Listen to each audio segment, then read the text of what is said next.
basement of the Deutsches Museum in Munich smells like old paper and forgotten ambition. Dr. Jochter. Helena Richter knew this smell well. She'd spent the better part of 3 years cataloging wartime documents for her dissertation on Nazi-era technology. Most of it was mundane: supply chain logistics, production quotas, the bureaucratic machinery of a regime obsessed with record-keeping.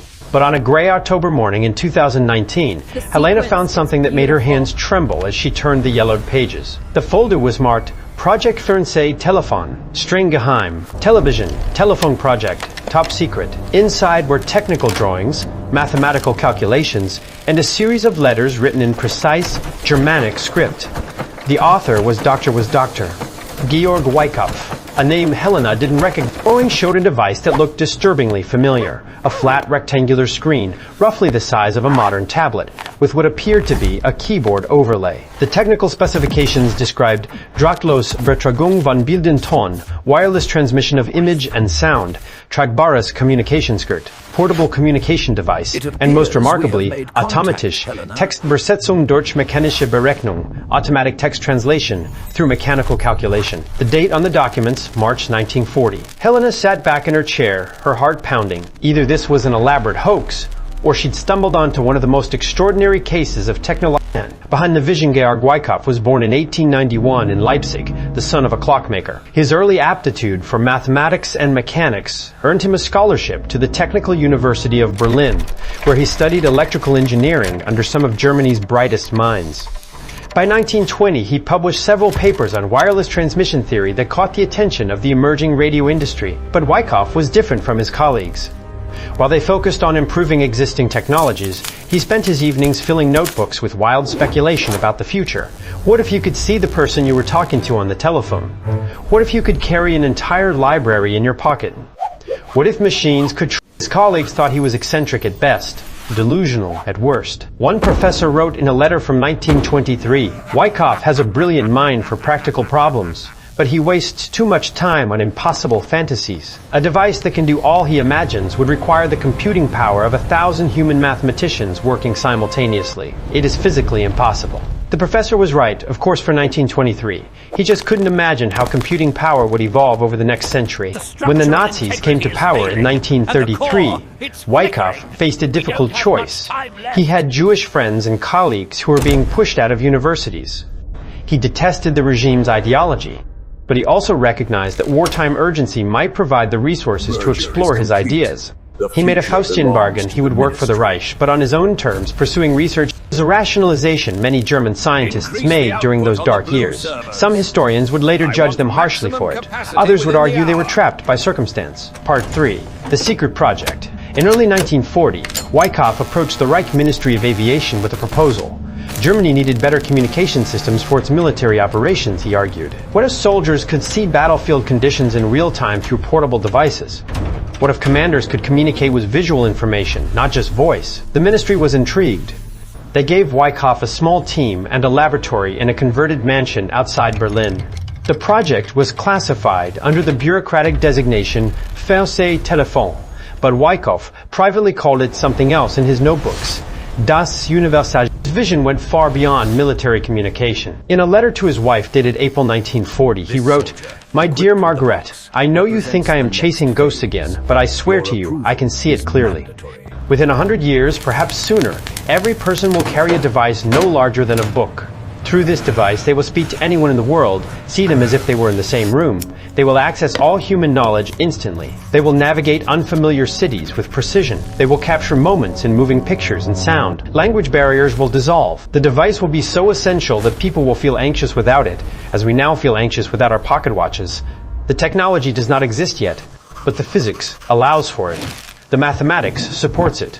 It is making components smaller and more efficient, of improving power storage, of developing better transmission methods. All of these things will come with time." Reading this letter in 2019, Helena felt chills run down her spine.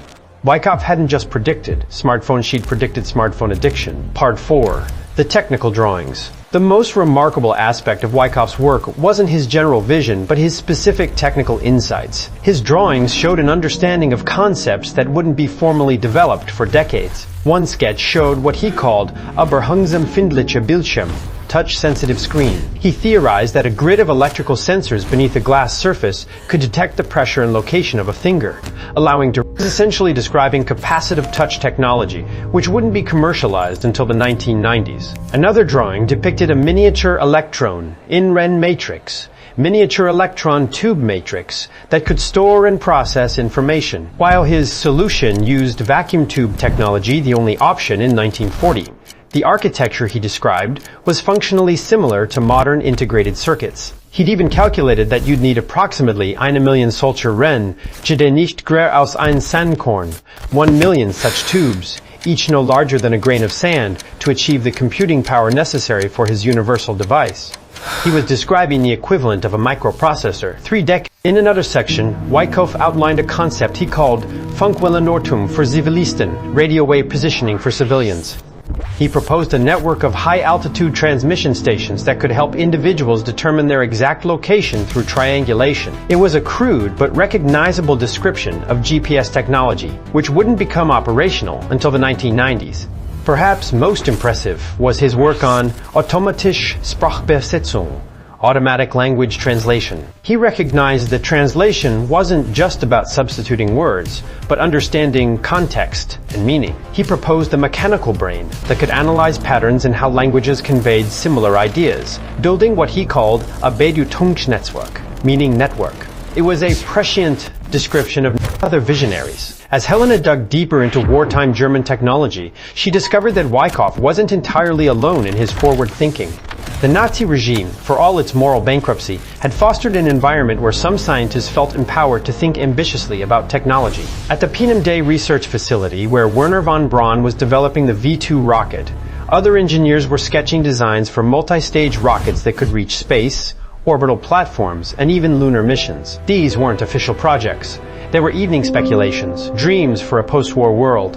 In occupied France, German engineers had commandeered the Renault factories and were experimenting with early helicopter designs that bore uncanny. Prototype featured a turbine engine and a rigid rotor system that wouldn't become standard until the 1960s.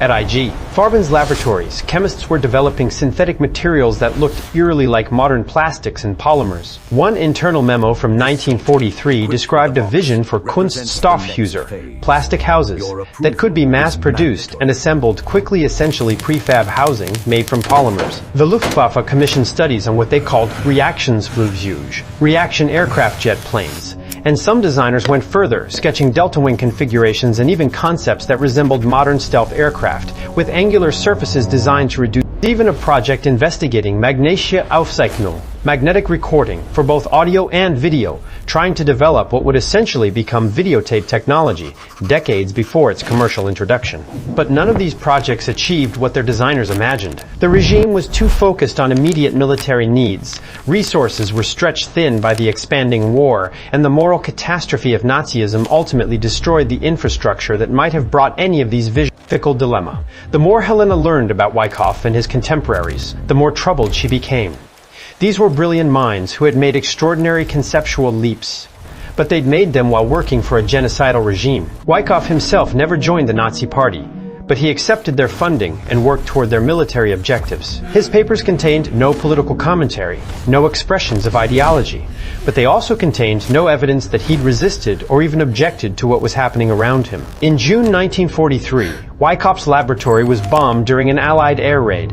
The project was terminated, and he was reassigned to work on more. After the war, he was briefly detained by American intelligence officers who were interested in German technology, but he was released when they determined his work was too theoretical to be of practical value. Weißkopf returned to Leipzig, which was now in East Germany. He worked as an engineering professor at the university until his death in 1967. He never spoke publicly about his wartime research, never published his visions of future technology, never claimed credit for his predictions. His family said he'd become withdrawn and melancholic after the war, haunted by something he wouldn't discuss. His wife Margaret told their daughter that Georg felt he'd sold his soul for a laboratory. One of his final notebook entries, written in 1966, reads, "I imagined devices that would bring humanity together, that would make us all neighbors regardless of distance. I was a fool.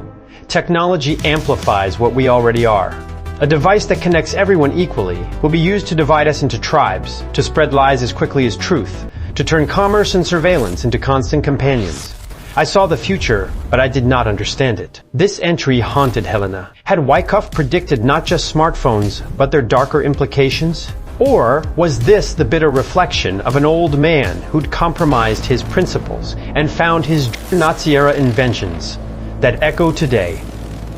Helena's research expanded beyond Weißkopf to catalog other Nazi-era technological developments that seemed to anticipate modern innovations. The list was both fascinating and disturbing. The infrared night vision devices. By 1943, German forces had developed Nachtiger, night fighter equipment using infrared technology.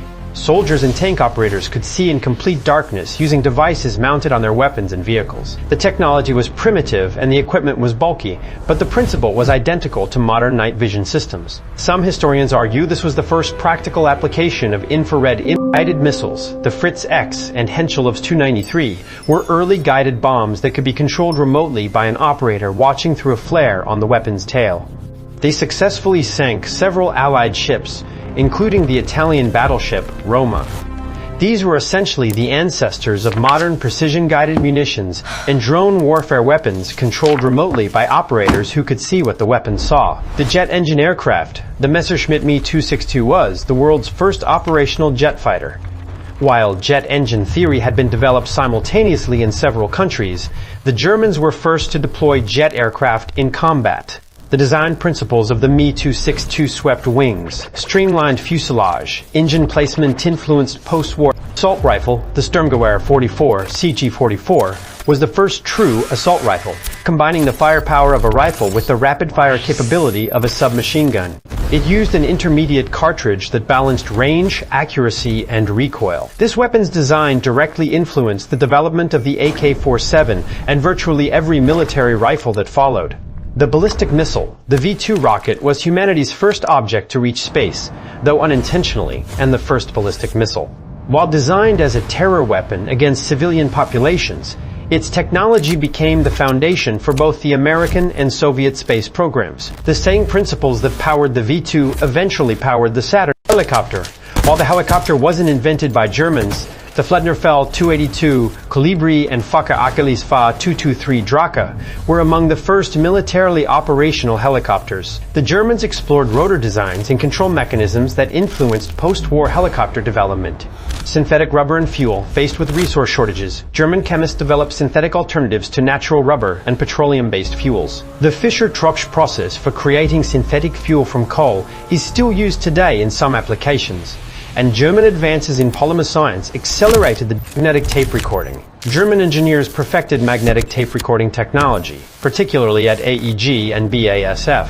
Allied forces who captured German broadcasting equipment after the war were amazed by the audio quality, which was superior to anything they had. This technology became the basis for tape recording that dominated audio and video storage until digital media. Each of these technologies emerged from a regime built on horrific ideology, developed under conditions of war, and often intended for destructive purposes. Yet they also represented genuine innovation that was a question of moral taint. As Helena prepared to publish her findings, she faced a fundamental question. How should we remember technological innovation that emerged from morally reprehensible contexts? She consulted with other historians, ethicists, and survivors of the Nazi era. Their views varied wildly. Some argued that Nazi-era technology should be studied and acknowledged, but always with clear context about the regime that produced it and the purposes for which it was intended. To ignore this history would be to erase important truths about how innovation felt that celebrating these achievements was inherently problematic, that it risked normalizing or romanticizing the regime. Why should we be impressed that Nazis predicted smartphones when they were simultaneously operating death camps? A few even suggested that some technologies carry a kind of moral taint, that ballistic missiles, for instance, can never be separated from their origin as terror weapons, no matter how they're later used for space exploration. One elderly Holocaust survivor told Helena, "My problem is not that they invented things. My problem is that people get excited about their inventions while barely mentioning what they did to us. If you want to write about the clever Germans and their rockets, first write 10 times as much about the people they murdered." Then, conversation stayed with Helena. She realized that her fascination with Weißkopf's predictions had, at least initially, overshadowed the context in which they were made. She was excited about his vision of smartphones, but had spent less time thinking about the slave laborers who might have manufactured his devices if they'd ever been produced. Part 9. The American Connection. Helena's research took an unexpected turn when she discovered documents showing that American intelligence had been far more interested in Weißkopf than the brief interrogation report suggested. In the chaos of immediate post-war Germany, American officials had photographed all of Weißkopf's papers before returning them to him. These photographs ended up in classified files at the National Archives. Through FOIA requests, what she found was remarkable. In the early 1950s, engineers at Bell Labs had apparently reviewed Weißkopf's work on portable communication devices.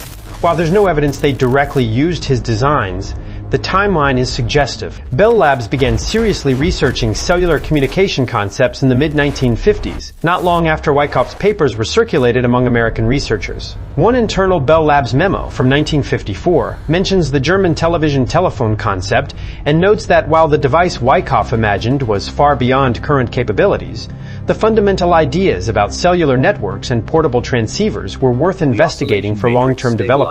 This raised fascinating questions about the hidden influences on innovations attributed to American ingenuity were actually built on foundations laid by captured German research. The question wasn't meant to diminish American achievements, but to acknowledge a more complex history of technological development. The V-2 rocket became the American space program through the work of von Braun, and other German scientists brought over in Operation Paperclip. German jet engine research informed American aircraft design. German chemical innovations influenced American industry. And perhaps, just perhaps, a German scientist's fever dream of universal communication devices had planted seeds that would eventually bloom in other wartime visions. Weißkopf wasn't the only person imagining future technologies during the 1940s. Helena discovered that the chaos and urgency of war seemed to loosen people's imagination, making them think beyond incremental improvements to revolutionary changes. American science fiction writers were imagining similar futures. Robert Heinlein's 1940 story Waldo described remote manipulator arms for handling dangerous materials technology that would become essential for nuclear power plants. Isaac Asimov was developing his ideas about robotics and artificial intelligence. These were fictional speculations, but they showed that forward-thinking minds on both sides of the war were starting to envision a radically engineers working on radar and code breaking were making conceptual leaps that would lead to modern computing. Alan Turing was already thinking about artificial intelligence and whether machines could think. The Colossus computers at Bletchley Park, while designed for code breaking, demonstrated that electronic computing was feasible. Even in Japan, researchers were working on technologies that anticipated the future. Japanese engineers developed early versions of fiber optic cables in the 1930s, though the technology wouldn't mature until decades later. They were experimenting with television broadcasting and radio guidance systems. The war had accelerated technological development across all nations, creating an environment where radical ideas could. It had also destroyed much of the infrastructure and human capital needed to develop these ideas to fruition. Millions of brilliant minds perished in the conflict, Jewish scientists murdered in death camps, Japanese civilians incinerated in nuclear fire, Soviet engineers killed in siege and battle, American and British researchers lost in bombing raids. What might have been achieved if those minds had been allowed to flourish in peace, rather than being consumed by war? Part 11. The smartphone arrives. In January 2007, Steve Jobs stood on a stage in San Francisco and unveiled the iPhone. The device featured a touchscreen, wireless internet, phone capabilities, a camera, GPS navigation, and access to an enormous library of information through the web. It could be used for games, music, video, communication, and count. It was, in essence, the device Georg Weißkopf had described in 1940. Jobs, of course, made no mention of a German scientist from the Nazi era. The iPhone emerged from decades of incremental innovations, transistors, integrated circuits, LCD screens, cellular networks, lithium batteries, capacitive touch sensors, miniaturized cameras, GPS satellites, and the internet itself. Thousands of researchers across multiple countries had contributed to the technologies that made the iPhone possible. But Helena couldn't help wondering, if someone had shown Weißkopf an iPhone, how much would have surprised him? The basics, the touchscreen, the wireless communication, the computing power, the GPS functionality were all concepts he'd anticipated. He might have been shocked by the elegance and miniaturization. 1940 prediction that people will feel anxious without it, as we now feel anxious without our pocket watches, had proven eerily accurate. By 2010, smartphone addiction was being studied as a psychological phenomenon. People were indeed anxious without their devices. His concern about technology amplifying human nature rather than improving it had also proven prescient. Smartphones had connected the world, but also enabled new forms of surveillance, new vectors for misinformation, new addictions and anxieties. The universal device had become universal, but not in the utopian publication Hellenist paper, anticipating the smartphone, Georg Weißkopf and Nazi-era visions of future technology, was published in the journal Technology and Culture in 2020. It generated immediate controversy. Some scholars praised her meticulous research and the questions she raised about technological foresight and the complex origins of modern innovations. Others criticized what they saw as an excessive focus on Nazi technology that risked romanticizing the regime. One particularly harsh review stated, Richter's fascination with Weißkopf's predictions blinds her to the fact that imagination without implementation is merely fantasy. Many people imagined devices like smartphones. The actual achievement was making them real, which required decades of work by researchers in free societies. Why should we care that a Nazi collaborator sketched impossible devices? Helena took these criticisms seriously. In a follow-up essay, she wrote, I do not wish to celebrate Nazi technology or minimize the crimes of that regime. Rather, I want us to grapple with the uncomfortable reality that innovation doesn't only emerge from noble circumstances. Some of our most important technologies have dark origins. This doesn't taint the technologies themselves, but it should inform how we think about the relationship between ethics and innovation. Weißkopf's predictions are interesting not because he was German or because he worked for an evil regime, but because they reveal something about human imagination and technological possibility. The tragedy is that his vision was corrupted by the context in which it emerged, and he apparently studied this history without celebrating it. We can acknowledge prescient thinking without excusing moral compromise. And we can ask ourselves what our own technological enthusiasms might look like to future generations who will judge our own failures and compromises. Part 13, The Legacy. After her paper was published, Helena received a letter from an unexpected source, Martin Weißkopf, Georg's grandson, who was living in California and working as ironically a software engineer at Google. Martin had never known much about his grandfather's wartime work. The family didn't talk about it, but Helena's research had prompted him to look through old family papers, and he'd found something remarkable. A sealed envelope marked "Vierte Side" were pages from Georg's final notebook, written shortly before his death in 1967. Martin sent copies to Helena. The entries were philosophical rather than technical, a reflection on his life and work.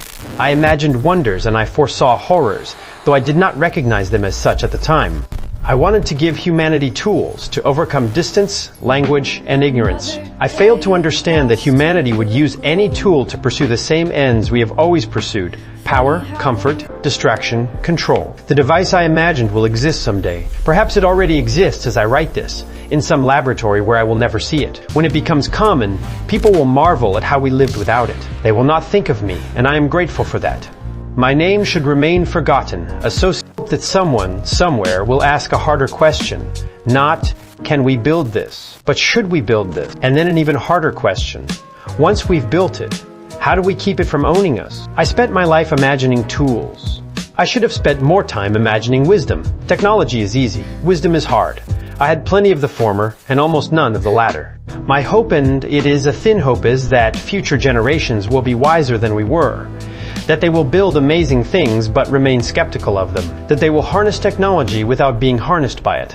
That they will remember the lessons we learned in Blood and Fire. That innovation without ethics is not progress but danger dressed in gleaming metal. I will die soon. The world I helped imagine will be born without me, and perhaps that is just. Every generation builds on the ruins of the who dreamed these dreams in darkness. Let the new generation build something better in the light. Helena found these words profoundly moving.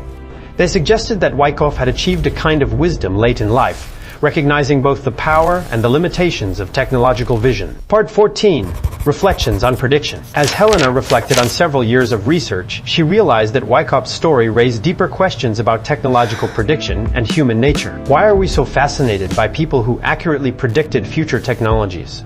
Part of it is simple curiosity.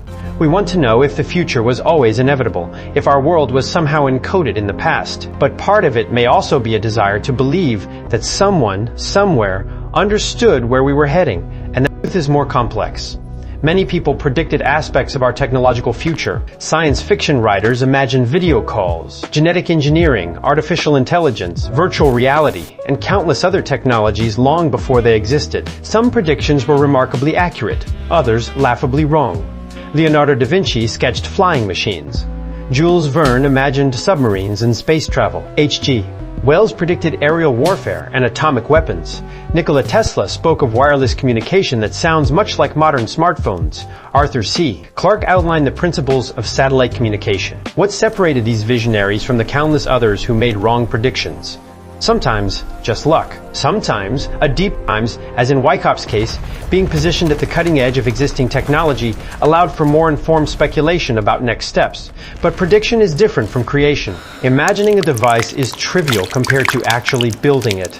That requires not just vision, but engineering skill, manufacturing capability, economic viability, social acceptance, and often a bit of timing and luck. Jobs didn't invent the smartphone because he was the first to imagine it. He succeeded because he assembled the right team, utilized technologies that had finally matured, understood user experience, and darker inventions. As Helena's research expanded, she encountered Nazi-era innovations that were harder to discuss, technologies designed explicitly for genocide and oppression. The gas chambers at death camps were horrifically efficient industrial murder machines, designed with input from engineers and chemists. The IBM punch card systems used to catalog and track prisoners represented an early form of database management applied to human destruction. The medical experiments conducted by Nazi doctors generated data, though tainted by unconscionable cruelty and the murder of research subjects. Should these be called innovations?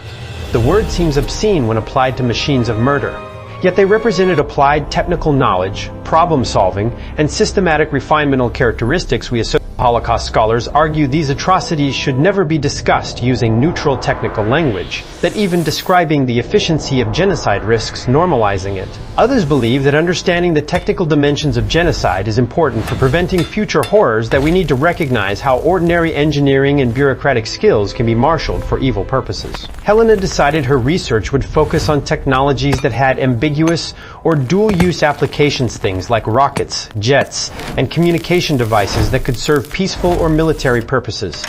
She felt unequipped to write about the technical aspects of genocide, and worried that doing so might inadvertently suggest a false equivalence between a scientist imagining future smartphones. Couldn't entirely avoid the connection. Weiskopf worked for the Nazi regime. His research was funded by that regime. Even if his personal work wasn't directly used for atrocities, it was part of a larger technological infrastructure that included unspeakable horrors. There was no way to separate the interesting Nazi technology from the evil regime that produced it. The connection was permanent and undeniable. What we inherit today, we carry devices that would have seemed like magic to people in 1940. We video chat across continents, navigate with precision, access humanity's accumulated knowledge instantly, capture our lives in high-definition images and video, and yes, often feel anxious. Georg Weißkopf saw this future with remarkable clarity, but he was wrong about one crucial thing. He thought the technology itself would bring humanity together. He didn't anticipate that the same devices that connect us would also divide us, that platforms designed for communication would become vehicles for tribalism and manipulation, that information abundance would somehow coexist with epistemological chaos. Or perhaps he did understand this, eventually. His final writings suggest a man who'd learned hard lessons about technology's double-edged nature. The story of Weiskopf and Nazi-era technology reminds us that innovation emerges from complex, often troubling contexts. The same human ingenuity that can envision pocket-sized universal communicators can also design weapons of mass destruction.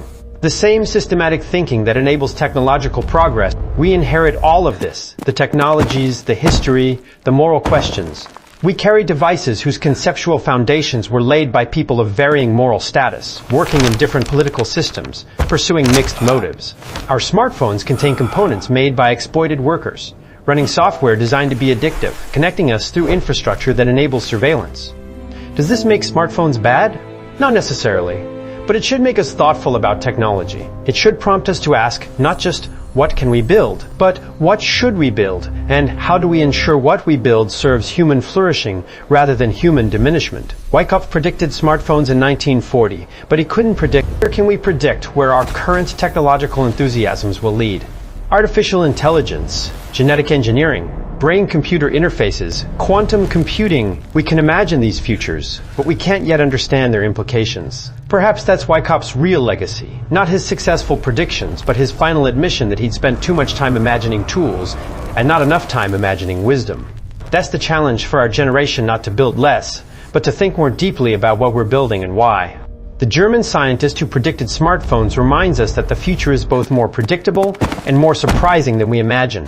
The devices arrive on schedule, more or less. The wisdom to use them well. Helene Richter continues to research the history of technology at the University of Munich. Martin Weißkopf donated his grandfather's papers to a historical archive where they remain available to researchers. The Deutsches Museum in Munich includes a small exhibit on Nazi-era technology that attempts to balance historical accuracy with ethical responsibility. Georg Weißkopf's prediction about smartphones remains one of the most remarkably accurate pieces of technological foresight from the World War II era, a testament to human imagination and a reminder of the complex moral landscape from which our